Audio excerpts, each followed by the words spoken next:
드리겠습니다. 모두 자리에 일어서 주시기 바랍니다. 하나님은 영이시니 예배하는 자가 영과 진리로 예배할지니라. 부활의 아침, 주님의 부활을 찬양하며 고백합니다. 우리가 앞서 기도하였듯이 이 부활의 아침에 주님의 부활로 그냥 고백하는 것으로 그치지 말게 하시고 나의 부활, 영원한 부활을 고백하며 찬양하며 간증할 수 있는 우리의 믿음 되어지도록 복을 내려 주옵소서. 오늘 이 예배가 그러한 예배 되어지도록 함께하여 주옵소서. 예수님 이름으로 기도드리옵나이다. 아멘. 다 같이 찬송가 167장 함께 찬양드리겠습니다.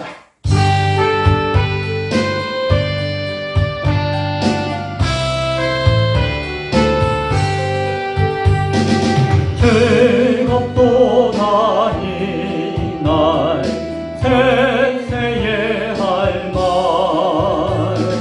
사망 권세 깨고 하늘이 열려 죽은 자가 다시 살아나왔어. 생명의 주 예수 찬송하도다. 즐겁도다 이날 세세의 할 말 사망 권세 깨고 승리하셨네. 부활하신 주님 나타나시니 천지 만물 모두 새 옷 입었네. 꽃은 만발하고 잎이 우거져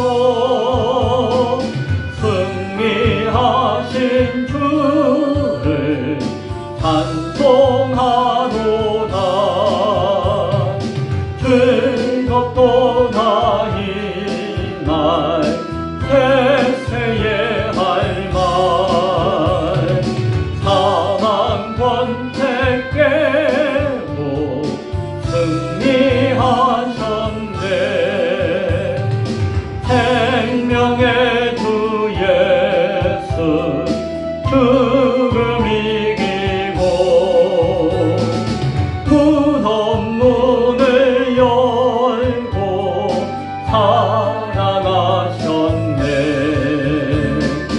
그의 말씀대로 이루어졌어. 사흘 만에 다시 살아나셨네. 즐겁도다 이날 세세의 할 말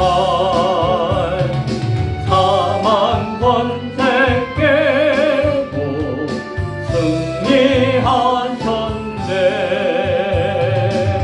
아멘. 다 함께 사도신경으로 신앙 고백 드리겠습니다.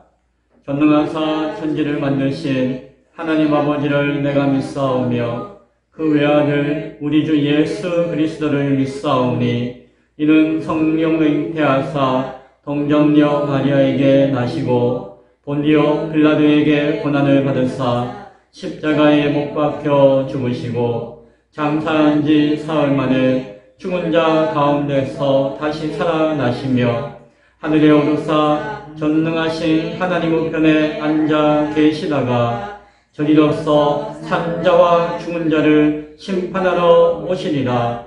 성령을 믿사오며 거룩한 공회와 성도가 서로 교통하는 것과 죄를 사하여 주시는 것과 몸이 다시 사는 것과 영원히 사는 것을 믿사옵나이다. 아멘.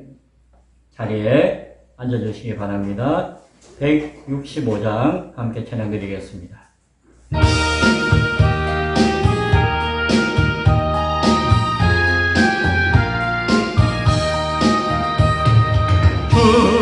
주님께 영광 다시 사신 그 사망 권세 모두 이기시었네.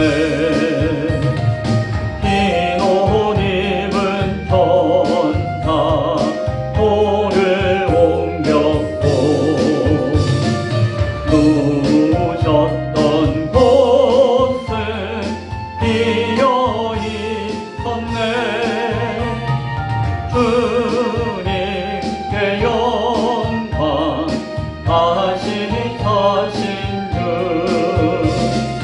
사망 권세 모두 이기시었네.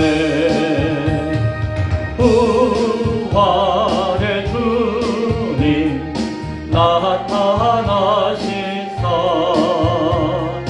두려움과 의심 물리치셨네.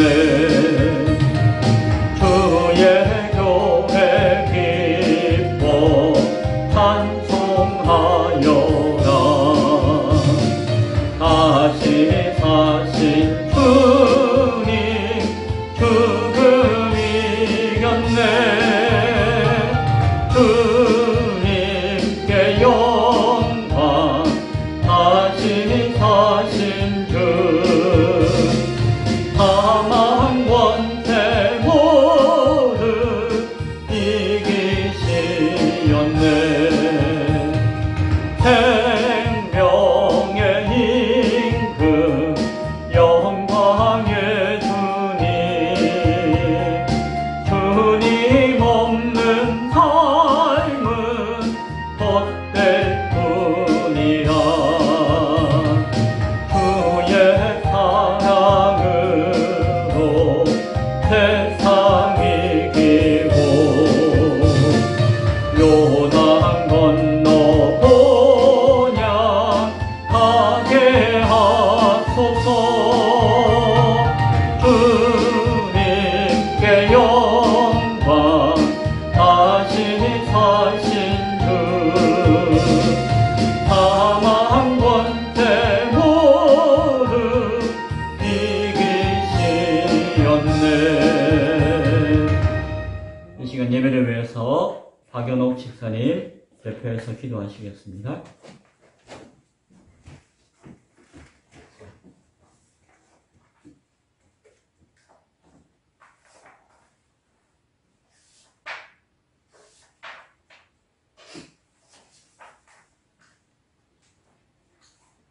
하나님 아버지 감사합니다. 부활의 참 소망 되시는 우리 구주 예수 그리스도 주님을 찬양하며 경배합니다.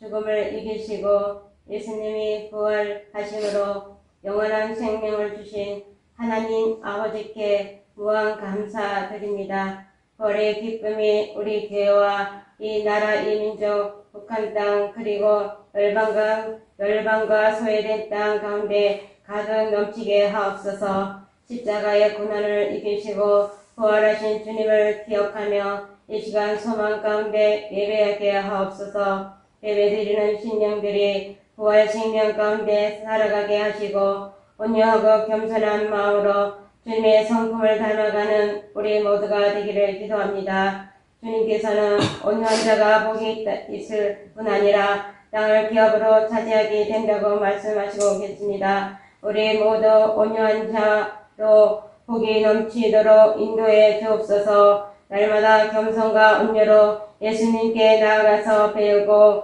살아가며 복된 자녀들이 되게 하옵소서.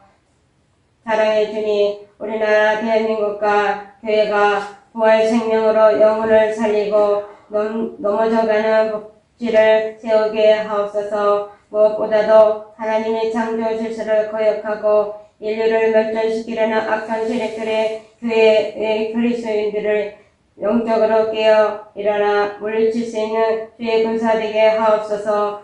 죄악에서 깨어 부활의 주님을 만나서 죄사함 받고 치유되어 이 땅이 회복되고 사회가 치유되는 놀라운 일과 복음의 통로가 되는 우리 모두의 주의 자녀로 거듭나게 하옵소서. 그리고 우리 주의 자녀들이 성경적 결혼관을 가지고 분별하여 하나님 말씀에 합한 삶을 살게 하옵소서.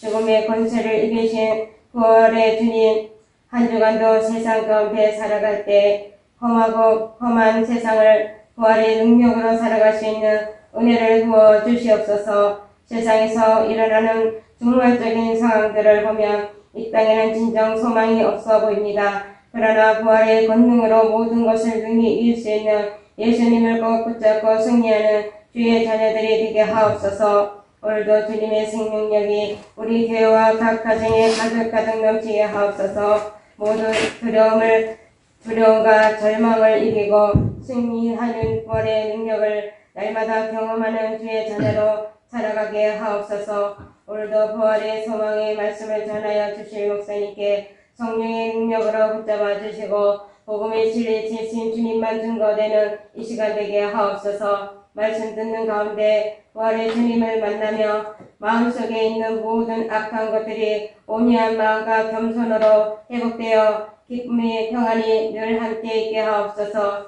한 주간도 주님 말씀을 세상과 싸우며 넉넉히 이기며 부활의 능력으로 승리하는 예수님을 바라보며 살아가게 하옵소서. 오늘도 모든 말씀 육신이 되시고 이 땅에 오셔서 우리 죄를 담당하시고 악한 세력을 물리치신 부활하신 우리 구주 예수님 거룩하신 이름으로 기도드립니다. 아멘.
하나님 말씀 마태복음 27장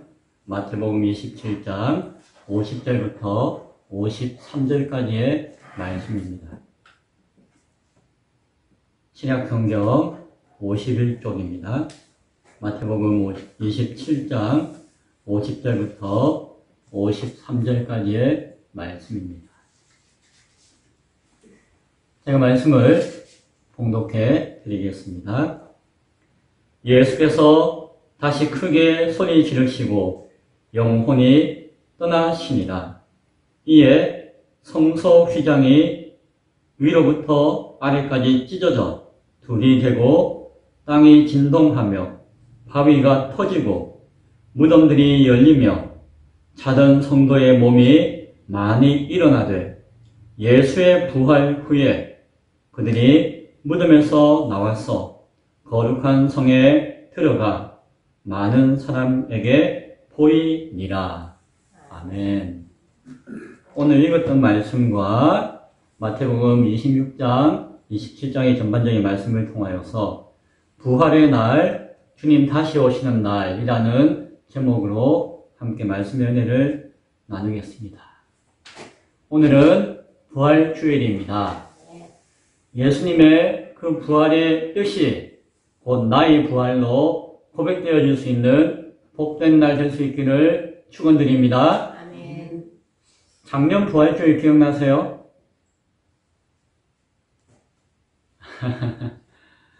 작년 부활주일 제가 한번 생각해 보았어요. 작년은 3월 31일인가 3월 마지막 끝에 걸려있는 주일이 부활주일이었어요. 그리고 작년에는 특별히 감동 주셔가지고 그날부터 4월 한 달간 5주 동안 부활에 관한 말씀을 주제로 나누었습니다. 저에게도 복된 시간이었어요. 그때 설교했던 것들을 다시 한 번 더 살펴보니까 감동이 되고 은혜가 되었어요. 아니, 목사님 설교해놓고 목사님이 은혜 받으면 어떡해요? 저도 설교를 준비하지만 하느님이 주시는 말씀과 은혜가 있어야지 설교를 하잖아요. 그때 은혜를 받았던 것들이 생각나서 그때 그런 깨달음이 있었구나 하는 감동과 감사함이 있었습니다. 특별히 그때 한창 제가 마스크를 끼고 막 설교했을 때가 있었는데 되게 힘들었거든요. 그 힘든 걸 생각하니까 아이고 그 힘든 와중에도 기특하게 그렇게 열심히 했구나 하고 그런 마음도 스스로에게 들기도 했었습니다. 여러분도 기회가 되시면 요즘 세월이 좋아서 누구든지 다시 찾아볼 수 있는 시대가 되었으니까 한번 기회가 되면은 그때의 의미를, 말씀의 뜻을 살펴보시면 좋겠습니다. 그리고 작년 4월 마지막 주에 부활에 관한 마지막 설교가 어떤 내용이었는가 하니 고린도전서 15장 말씀으로 창조, 구원, 종말의 역사적인 부활이라는 제목으로 설교했어요. 내용은 부활은 창조의 역사이고 부활은 구원의 역사이고 또 부활은 종말의 역사이다 라는 제목으로 그런 내용으로 설교를 했던 것이에요.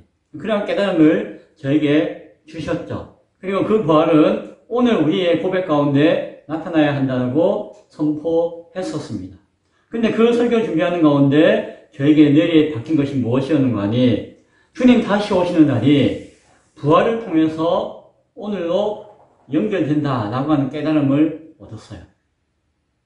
부활 주제 설교 마지막 날, 그리고 5월 첫 주에 어떤 설교를 했는가 하니 때와 시기에 관하여 준비하라 라는 설교를 하면서 사도행전 1장에서 성령이 임하시면 내 증인이 되리라는 말씀이 딴 게 아니라 제자들이 주님 언제 다시 오십니까? 라고 물었을 때에 그것에 대한 예수님의 대답으로 하신 말씀이 성령이 임하시면 내 증인이 되리라 하는 말씀이었다는 것입니다. 이건 단순히 선교적인 비전이나 사명을 위한 말씀이 아니라 주님의 날과 그 때를 기다리는 모습에 대해서 말씀하시는 뜻이 그 마음과 자세를 알려주는 의미가 담겨져 있다는 것을 확인할 수 있었죠. 나누었죠. 그리고 그 말씀 가운데 예수님이 승천하실 때에 모세하고 엘리야라고 추측이 되지만 흰옷을 입은 두 사람이 그 쳐다보고 있는 제자들을 향해서, 자녀들을 향해서, 그 성도들을 향해서 권면했던 말씀이 있어요. 그게 뭔가 하니 갈릴리 사람들아 어찌하여 서서 하늘을 쳐다보느냐. 너희 가운데서 하늘로 올려지신 이 예수를 하늘로 가심을 본 그대로 오시리라. 내 단어인데 오시리라 라는 말씀을 해주는 것이에요. 예수님의 승천하심의 그 의미는 다시 오시기 위한 준비와 과정 가운데 뜻이 있다는 것을 자녀들에게, 백성들에게 알려주면서 다시 오실 예수님에 대한 믿음을 확인하고 붙들어야 하며 그리고 그것으로 말미암아 사도행전의 역사와 교회가 시작되어지는 역사가 나타나는 성경의 이야기들을 우리가 경험하게 되죠. 그리고 그 이후로 4주 동안 주님 다시 오시는 날과 심판에 대한 설교를 했었어요. 그러니까 그 부활절 설교를 그 5주 동안 하는 가운데 주님 다시 오시는 날에 대한 의미와 부활이 연결되면서 그 날에 대한 확신과 갈급함을 통해서 4주 동안 그 내용을 설교했죠. 그 내용을 설교하고 나서 바울의 계시록인 히브리서에 대해서 말씀을 나누고 그 안에 주님 다시 오시는 날에 대한 의미를 좀 더 구체적으로 히브리서 말씀을 통해서 나누는 시간이 올해 2월달까지 있었어요. 그 이후로 제가 다음 성경 넘어가기 전까지 주님 다시 오시는 날의 의미를 이 모양 저 모양으로 살피겠습니다 라고 하면서 지금까지 몇 주 동안 말씀을 전했죠. 그래서 부활주일 그 말씀으로부터 시작해가지고 주님 다시 오시는 날과 연결되었고 주님 다시 오시는 날에 대한 뜻과 의미를 묵상하는 가운데 1년이 지나서 오늘 다시금 부활절의 의미와 연결되는 것입니다. 그래서 작년의 시간을 생각해 볼 때에 한 1년 동안의 그 말씀의 역사가 물론 제가 그걸 다 계획하고 생각하고 한 게 아니에요. 그 순간순간마다 주시는 감동마다 때에 따라서 준비하고 설교하고 했었지만 지금 와서 보니까 한 바퀴가 삥 돌아서 딱 맞는 것들이 느껴지니까 참 신기하기도 하고 재밌기도 하고 감사한 마음이 나타납니다. 지난주에 십자가와 부활을 앞두고 마지막 한 주 가운데 한 날 감람산에서 예수님의 제자들에게 말씀하신 내용이 있었어요. 그 말씀의 핵심이 무엇이었습니까? 주님 다시 오시는 날을 어떻게 준비하고 기다릴 것인가 라고 하는 것이 그 말씀의 핵심이었다라고 우리가 나누었어요. 그리고 그 이후에 이어지는 마태복음 말씀을 통하여서 주님이 하신 그 말씀의 결과가 이제 십자가와 부활로 어떻게 연결되는가를 오늘 살피기를 원해요. 첫 번째 결과로 심판주로 다시 오신다는 것이 예수님을 죽이고자 했던 이유가 되었다라는 것이에요. 마태복음 26장 1절에서 예수께서 이 말씀을 다 마치시고 라고 해요. 이 말씀이 뭐예요? 앞에 25장 마지막까지 주님 다시 오시는 날에 대해서 준비하고 기다릴 것에 대해서 이야기했잖아요. 26장에 이 말씀을 다 마치고 나서 제자들에게 자신이 곧 십자가에 달려 죽게 될 것을 이야기하신 것이에요. 십자가의 주님의 대속의 희생이 주님 다시 오시는 날에 대해서 준비하고 기다리는 것과 연결될 수 있다는 것을 생각하는 것이죠. 이어서 26장 4절에 그때에 종교 지도자들과 유대인 지도자들이 예수를 흉계로 잡아 죽이려고 의논하네라고 말씀해요. 예수님이 그 말씀을 다 마치고 제자들에게 이제 십자가에 대해서 설명하신 다음에 그 예수님의 다시 오시는 날에 대한 심판으로 오실 그 영광에 대한 이야기를 들으니까 종교 지도자들이 예수를 죽여야겠다라고 처음으로 결심을 하고 언연을 하기 시작했다는 것입니다. 예수님이 왜 십자가에 달려 죽으셨습니까? 왜 유대인들이 로마 군정이 예수님을 십자가에 달려 죽게 하였습니까? 그 이유를 여러 가지로 이야기해요.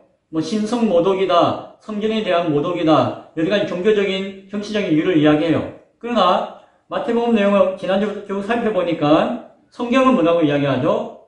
예수님께서 다시 오실 예수님에 대한 심판주로 오실 것에 대한 말씀을 하시니까 그들이 예수를 죽이고자 하였다라고 말씀하고 있는 것을 보게 되었어요. 이후에 예수님이 그 베다니에 거하셨잖아요. 베다니에 있는 나병 환자 시몬의 집에서 거했던 것 같아요. 그 기간에. 그 집에 있을 때에 한 여인이 향유 옥합을 귀한 것을 깨뜨려서 그 향유를 예수님의 머리에 붓는 사건이 있었어요. 그때 예수님이 그 여인을 칭찬하셨죠. 네가 좋은 일을 했구나. 무엇을요? 예수님이 죽으실 것을 미리 준비하며 장례하는 의미로서 네가 기름 부었구나 라고 하면서 십자가를 소망하는 그 여인의 행위에 대해서 칭찬하는 사건이 있었어요. 그리고 곧 12제자 가운데 가장 똑똑했던 제자 중에 한 사람이었던 가룟 유다가 예수님을 팔아버리고자 배신하고자 결심하는 때가 그때 일어나게 되었어요. 6월절이 되어서 만찬을 제자들과 나누었죠.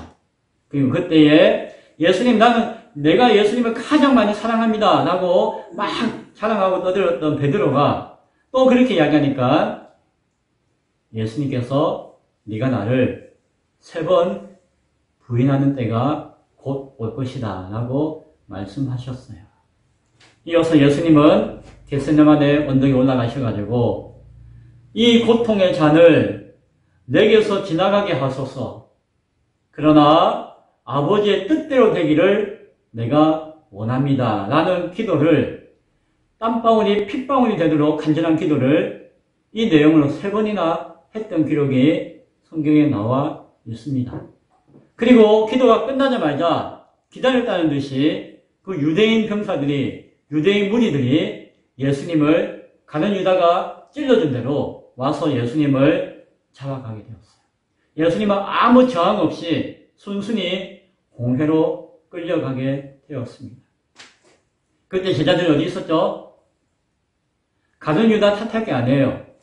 베드로 탓할 게 아니에요. 그때 함께 있던 12제자 모두가 몽땅 다 도망가 버렸어요. 예수님이 잡혀갔는데 같이 잡혀갈 수 없으니까 스물스물 눈치 보다가 다 피하고 도망가 버렸어요. 두 번째 결과, 예수님이 다시 오심으로 하나님의 아들 그리스도임을 알 것이다 라고 성경은 말씀합니다. 대제사장이 네가 하나님의 아들 그리스도인지 우리에게 말해봐라 라고 추궁했어요. 그때에 예수님께서 마태복음 26장 64절에서 내가 너희에게 이르노니 이후에 인자가 권능의 우편에 앉아있는 것과 하늘 구름 타고 오는 것을 너희가 보리라 라고 답변하셨어요. 네가 하나님의 아들인 것과 그리스도인 것을 증명해 보아라 라고 하니까 예수님은 다른 이야기 안 하시고 자신이 하나님의 우편에 앉아서 그 심판주로서 이 땅에 구름 타고 다시 오셔서 하나님의 역사를 이룰 것이다 라는 말씀을 던지신 것입니다. 예수님에게는 주님이 다시 오시는 그날 그 사건이 자신이 하나님의 아들이신 것과 참된 그리스도인 것에 대한 가장 명확한 증거가 된다는 것을 말씀하고 계신 것이었어요. 그랬더니 뭐라고 이야기하죠? 네가 신성모독을 하는 거야. 그제서야 네가 신성모독이다 라고 하면서 성전을 모독하는 악한 자라고 하면서 사형이다. 너는 살려둘 수가 없다라고 하는 판단을 그 대제사장과 종교 지도자들이 내리게 되었죠. 그랬더니 유대인들이 어떻게 했죠? 예수님의 얼굴에 침을 뱉었어요. 주먹으로 때렸어요. 손팍으로 때리고 폭행과 모욕을 당하셨어요. 그 유대인들에게. 그리고 그날 밤 그 광경을 멀리서 지켜보던 베드로가 이리 피하고 저리 피하면서 나는 예수를 모르는 사람이라고 3번 부인하는 일이 나타나게 되었죠. 새벽녘이 되어서 더 이상 볼 것 없다. 대제사장들과 종교 지도자들, 백성의 장로들이 예수님을 죽여야겠다. 우리가 이제 결단을 하자. 오늘 죽이자라고 결의를 하고 사형권이 있었던 빌라도 총독에게 로마 집정관으로서 그 유대 지역을 다스리고 있던 빌라도 총독에게 넘겼어요. 자기들이 죽일 수 없으니까 사형권을 가지고 있는 총독에게 넘겨주었어요. 빌라도가 예수에게 신문을 하고 바라보았어요. 그가 아무리 생각해도 예수는 죄가 없었어요. 그런데 유대인들이 그 머리부터 끝까지 강력하게 예수를 죽일 것을 요구하였고 자신도 정치적인 판단을 해야 되니까 정치인이니까 정치적인 판단으로 말미암아 예수를 채찍으로 내리치고 십자가에 못 박여 죽이라 라고 허용해 버렸어요. 그 총독의 관정에서 이번에는 앞서는 유대인들이 했는데 이번에는 로마의 병사들이 와가지고 예수님께 침을 뱉었어요. 그리고 예수님 머리를 때렸어요. 옷을 벗기고 희롱하였어요. 그리고는 십자가를 끌고 지고 못박으로 가라라고 내보내게 되었습니다. 아침에 예수님은 자기 몸보다 훨씬 몇 배나 큰 십자가를 지고 골고다 언덕을 오르셔야 했어요. 자기 십자가를 지고 자기가 죽을 자리를 향해 가시게 되었어요. 밤새도록 당하고 상하고 거의 반죽음이 되었기 때문에 도저히 그것을 쥐고 갈 수가 없어서 짊어지면 쓰러지고 짊어지면 넘어지고 해서 안 되니까 로마 병사가 옆에 지나가는 구레네 시몬이라고 하는 사람에게 네가 십자가 대신 져라 라고 하면서 십자가를 지고 가게 되었어요. 십자가를 지고 가시는 동안 수많은 사람들에게 모욕을 받으셨어요.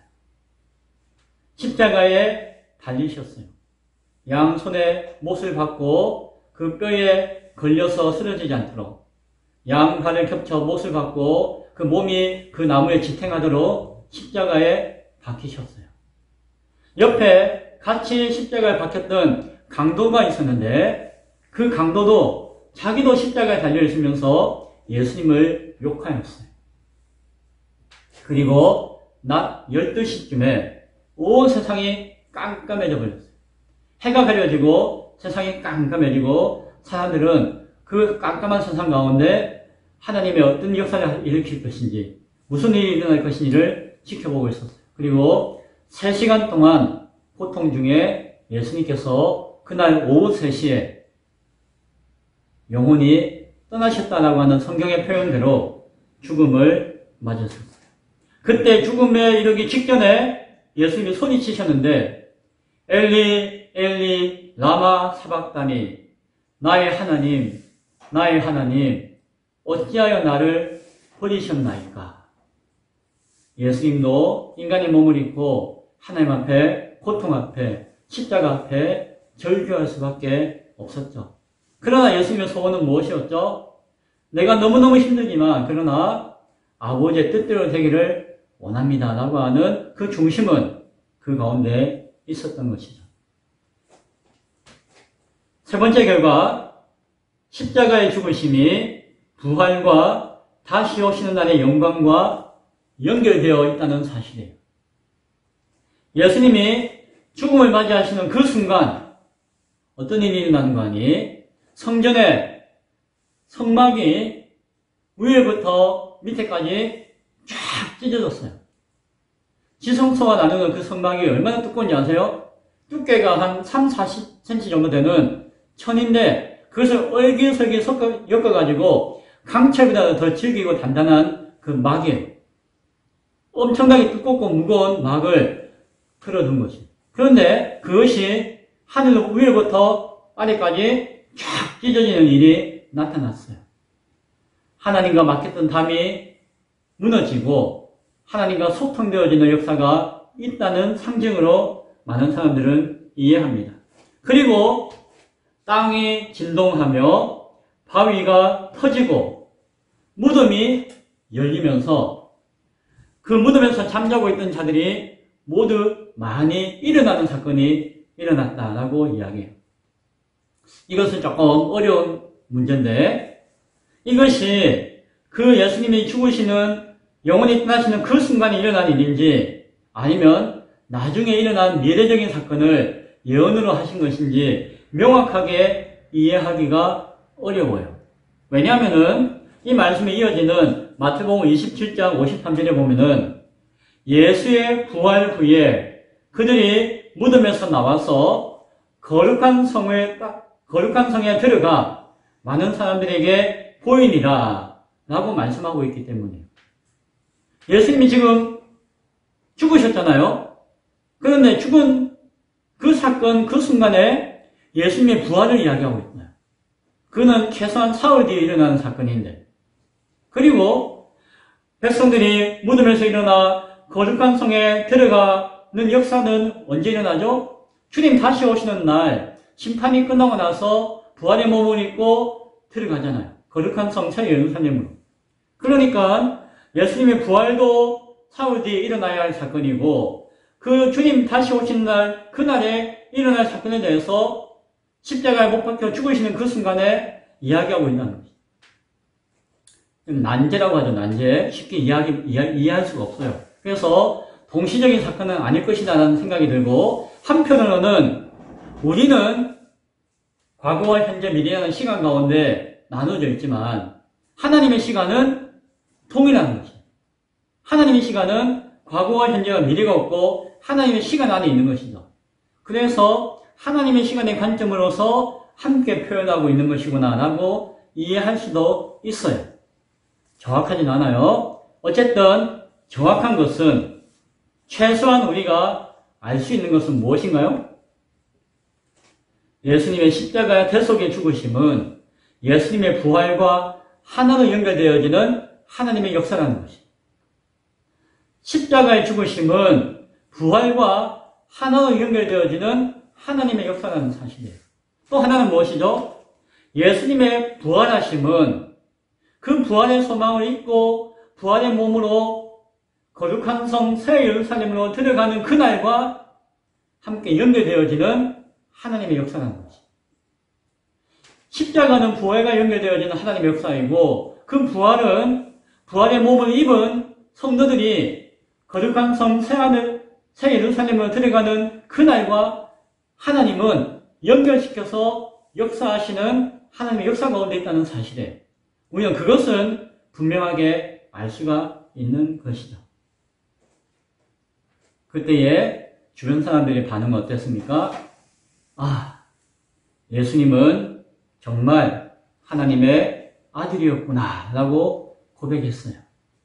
그리고 예수님의 부활이 말씀대로 지금은 죽으셨지만 예수님 말씀하신 대로 반드시 부활하실 것이다 라고 하는 확신을 많은 사람들이 가지게 되었습니다. 사흘 동안 무덤에 거하셨어요. 그리고 안식일이 지나고 안식일이 지난 첫날 오늘 주일날 부활주일 새벽에 예수님은 부활하셨습니다. 막달라 마리아와 그 어머니 마리아는 예수님이 부활하실 것이다 라는 믿음이 있었던 것 같아요. 새벽이 되어서 예수님의 빈 무덤에 쫓아갔어요. 비어 있는지 몰랐죠. 혹시나 하고 갔는데 무덤이 열려있고 무덤은 비어 있었어요. 그리고 천사를 만났는데 천사가 예수님이 말씀대로 약속대로 부활하셨다라고 증언해 주었어요. 그리고 얼마 후에 부활하신 예수님을 만났어요. 제자들 다 도망가고 없었죠. 그러나 그 제자들도 후회와 낙심과 반성하는 마음 가운데 눈물 흘리는 가운데 예수님을 다시 만났고 부활하신 예수님을 통해서 참된 하나님의 아들이신 그리스도를 믿는 믿음이 온전히 회복될 수가 있었어요. 예수님은 40일 동안 제자들과 함께 동행하셨고 마지막 승천하셨어요. 사도행전에서 나와 있고 복음서에 나와 있는데 그리고 승천하실 때에 제자들에게 부탁하신 마지막 권면의 말씀이 있었습니다. 무엇입니까? 하나님 아버지께서 하늘과 땅의 모든 권세를 내게 주셨다. 누구에게? 예수님께 주셨다는 거죠. 하늘과 땅의 모든 권세를, 이 땅의 모든 권세를 아버지께서 나에게 맡겨주셨다. 예수님이 하나님 나라의 왕권을 가지고 하나님의 백성들과 세상을 심판할 수 있는 심판주가 되게 하셨다는 것이에요. 그 영광을, 권능의 영광을 받으셨다는 것이에요. 그리고 그러므로 너희는 가서 모든 민족을 제자로 삼아 아버지와 아들과 성령의 이름으로 세례를 베풀고 내가 너희에게 분부한 모든 것을 가르쳐 지키게 하라 라고 말씀하셨어요. 분부한 모든 것이 무엇일까요? 가르치고 지키게 해야 하는 것이 무엇일까요? 예수님이 앞서 이야기했던 세 가지 결과를 이야기할 수 있는 것.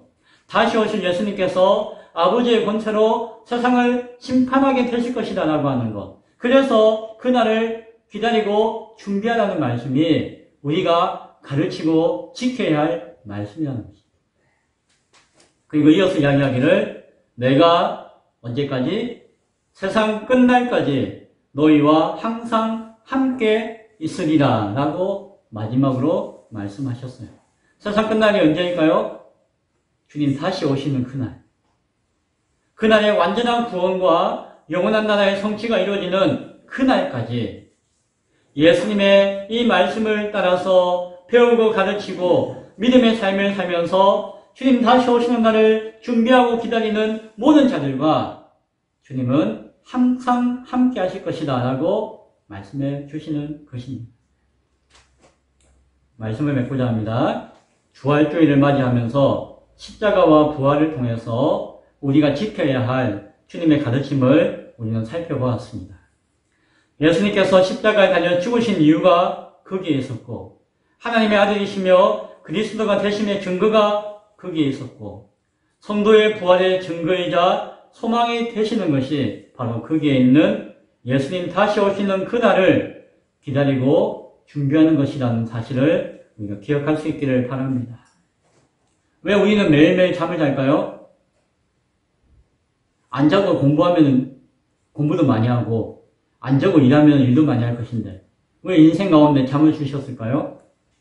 매일매일 시간을 통하여서 죽음을 경험하게 하시는 것이, 그리고 다시 부활을 경험하게 하시는 것이, 매일의 죽음과 매일의 부활을 통하여서 하루하루 삶을 주님의 부활의 소망 가운데 살기를 가르치시는 뜻이 있다라고 여겨집니다. 그 하루하루의 삶을 주님의 부활을 소망하며 주님의 날을 소망하며 동행하며 살아갈 때에 우리는 마지막 그날 매일매일 시간이 쌓여서 아름다운 작품과 같이 완성되어지는 인생으로 드러나게 될 것입니다. 지금은 희미하지만 주님 다시 오시는 그날 선명하게 서로의 모습을 확인하게 될 것입니다. 부활주일 아침에 이 땅에서 주님의 그날을 기다리고 준비하는 우리의 수고가 주 안에서 헛되지 않은 줄 알고 흔들리지 말고 항상 주의 일에 더욱 힘쓰는 자가 될 수 있기를 간절히 축원드립니다. 기도하겠습니다. 하나님, 부활주일날 그 뜻과 의미 가운데 주님 다시 오시는 날의 뜻과 의미가 아로 새겨져 있음을 함께 나누었습니다. 주님, 주여 어서 오시옵소서 라고 하는 우리의 기도가 우리의 신앙의 고백과 함께 날마다 이어지게 하시고, 그러나 무엇보다도 하루하루의 삶을 그런 소망 가운데 수고하고 애쓰는 귀한 삶으로 살아갈 수 있는 하나님의 자녀들, 백성들 되어지게 하여 주옵소서. 감사드리옵고 예수님 이름으로 기도드리옵나이다. 아멘. 찬송가 161장 찬양 드리며 준비하는 금 하나님 앞에 드리겠습니다.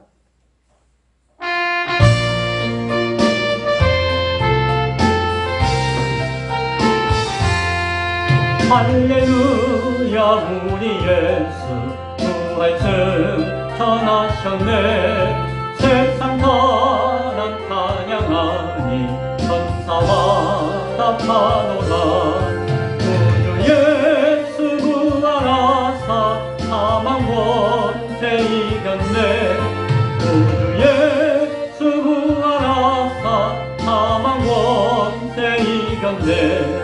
할렐루야, 우리 예수 왕의 왕이 되시고 우리들의 중보 되심 성령 증거하시네. 우주 예수 부활하사 처음 열매 되셨네.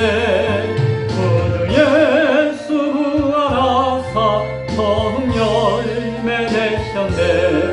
할렐루야, 우리 예수 금과 피가 없도다. 무덤 속에 있는 죄인 누가 일으키시네. 우주 예수 부활하사 영광 들어오시네. 우주 예수 부활하사 영광 들어오시네. 아멘.